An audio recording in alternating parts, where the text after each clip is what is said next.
Hi guys, welcome back to another video. So today is going to be everybody's favourite thing in the world to do in football, which is sticking it in that thing. So you find your way back home.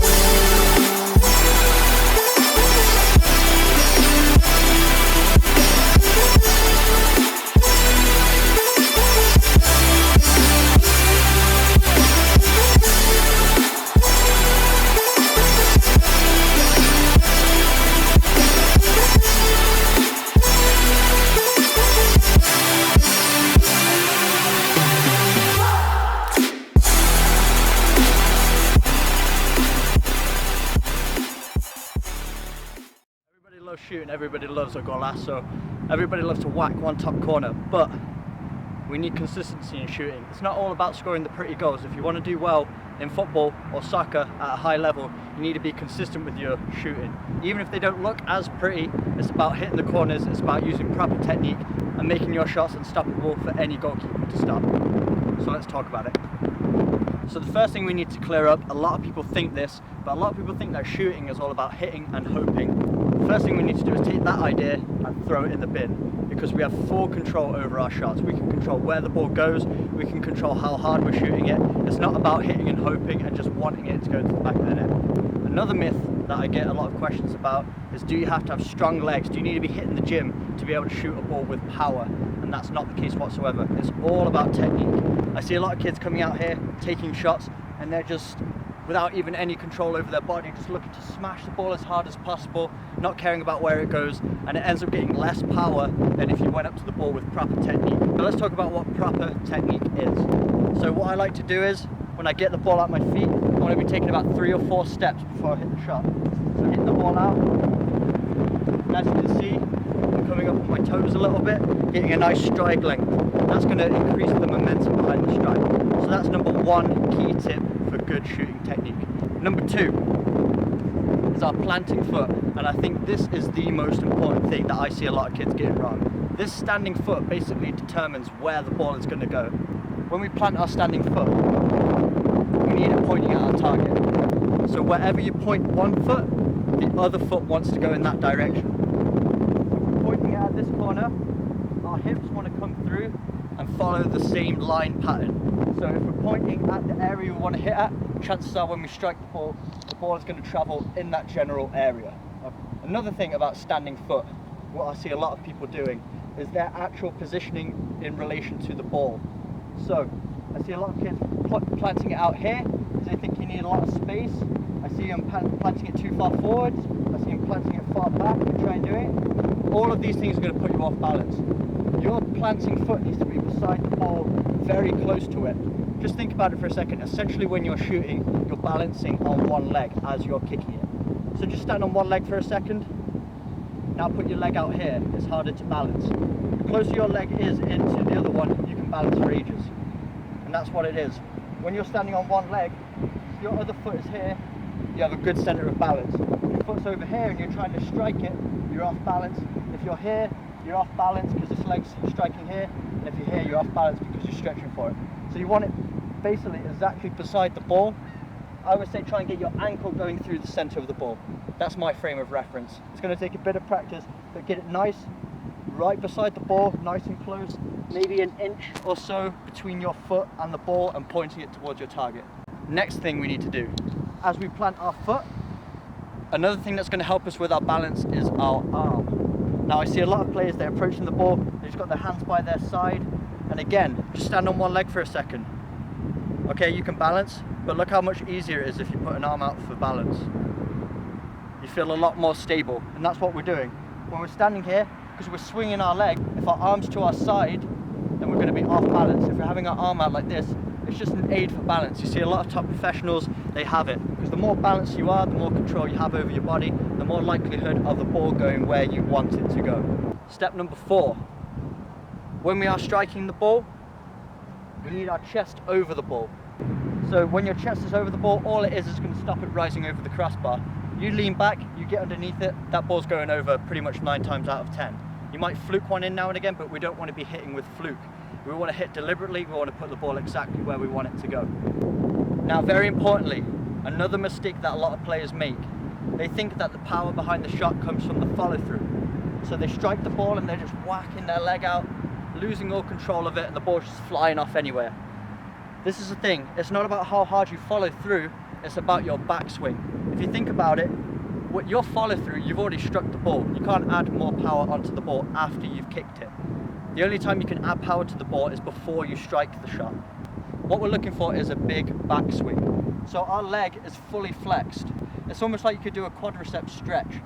Your leg is flexed that much because it's coming from this position and it's adding force through the ball. So even if you don't have the biggest legs in the world, as you create movement, it adds even more power. You probably put in 2 to 3 times your body weight just because of that added movement. So we're looking for a fully flexed leg. This is where your power is going to come from. I see a lot of players, when they're coming up to approach the ball, their backswing is like here. And then they try and do a huge follow through. It's too late at that point. You can't add power on after the shot's been hit. Alright, the next thing we're going to talk about is the area on the foot we're going to strike the ball with. It's this area right here. And the reason for it, you can even feel with your hands. This area is very soft. You've got a lot of bones down there, so it's very soft, they're very flexible. The higher you get up the foot, you can even feel it. It gets harder, it becomes more rock-like. That's because it's the densest part of the foot. So it's just very plain and simple. A lot of football boots, they are designed this way. They reinforce this area to give you more impact behind the shot. And that just gives you a hint that that's the area of your foot you want to be striking with. Because naturally your bones are harder in that place. So you're getting more of a strike behind the ball, it's going to create more velocity. If you want power and a good crisp, clean strike of the ball, this is the area of the foot you want to be concentrating on. So you're angling your foot to the side, pointing your toes down, just to expose this area here. Kind of like that. And with the area of the foot, we also need to talk about the area of the ball we want to strike with. So just as a rule, we try and hit through the center of the ball. Bang, bang, right through the middle here. You hit too low, it's going over. Hit too high, it's just going to hit the ground and trickle through. We've all done that grass cutter shot. It doesn't feel good to do it. We hit through the center, it's just going to go like an arrow. And the last point, and it's still very important, is our follow through. So your follow through, kind of like a pointer, needs to go towards your target. So after I've struck the ball, I'm following through and pointing towards my target. So it's almost like you're pointing with your toes where you want the ball to go, and that's going to help you with accuracy. So if you're following through towards that target, chances are you've hit the ball towards there. Now, you don't need your follow through to be a huge swing, because like I said, after we've made contact with the ball, we can't increase power afterwards. So when we follow through, it doesn't matter if it's a short follow through or a long follow through, but what I think is important is if you come off your standing foot, because otherwise if you stay on your standing foot as you strike it, chances are you're going to come off balance. So you don't need to smash it and fly your leg off over there. Just make sure you're pointing towards your target, and as soon as possible, come off that standing foot and land back on your kicking foot. So these are things you really need to take into account. A couple of key points. When you are practicing this, if this is new information to you, at first it's going to feel very foreign. It's going to feel like you really need to think about each step. You might look like you're really focusing on technique and it's not going to feel natural. But over time, this is what happens. Anything in life that you do over and over and over again, your brain gets used to doing it more, so it works out more efficient ways of doing it. So that over time, instead of you thinking, right, I need to run up, I need to plant my foot, I need to use this part of the foot, I need to make sure my arm's out for balance, instead of you having to think about all those things, it slowly becomes second nature. And that's why at the pro level, it might not look like they're thinking about anything that they're doing, it all looks very instinctive, but that's because at a young age they learnt these techniques, and then over time their brains became more efficient at it, became more used to doing it, and now it looks like they're doing it without even thinking. Their brain has become so efficient at processing that information that they can just do it on demand without even having to think about it. So that's my advice to you. If it becomes frustrating at first and it's not happening, don't worry about it. Keep practicing, and over time you're going to become efficient at it, you're going to become better, you're going to get more consistent at shooting. So I'm going to leave you with this quote: you miss 100% of the shots you don't take. You miss 100% of the shots you don't take. Remember that. Remember that, because if you're in a game and you're not taking shots, you have no chance of scoring a goal. If you're taking shots and some of them are going off target, fair enough, but one of those might go in after a while. So if you take a shot in a game, it has a chance of going in, so always remember that. Right, I want you to think about shooting like this. Everyone remembers when their mum used to cook them dinner. A lot of mums would say you don't get dessert until you eat your vegetables, right? Now eating the vegetables isn't as much fun, but if you do it, you're going to get dessert. So that's how you got to treat scoring a goal. Scoring a goal is like eating dessert. Everyone loves it, right? But unless you do the fundamentals well, you're not going to score a goal. So unless you eat those vegetables, you're not going to score a goal. So the vegetables are the standing foot, the body positioning, that discipline. But if you do all those things well, even if it's not as much fun, you're going to score more goals. So just stay disciplined with it, and that's the key word of the day, is discipline. Be disciplined. Instead of just going out to the field when you're practicing and just hitting shots aimlessly, really focus on each and every shot.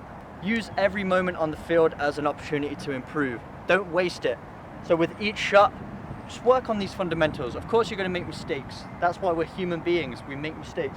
But if you're just trying to do all the things well, making sure your planting foot is pointed towards your target, making sure your foot's close to the ball, making sure your arm's out for balance, hitting with the sweet spot through the center of the ball, following through correctly, you'll notice your shots will improve massively. That's all the knowledge I have to share with you today. This stuff has really helped me improve my shots. I know if you guys go out and do it, it's going to improve your shots. There's no two ways about it. It has to improve with correct practice. Not practice makes perfect, it's correct practice makes perfect. So get out there, use these techniques and go and improve your shooting and go and bang in some more goals. If you like this video, hit that thumbs up. If you're brand new to the channel, subscribe for weekly training videos. Drop me a comment, any questions you might have, and I'll see you next time. Till you find your way back home.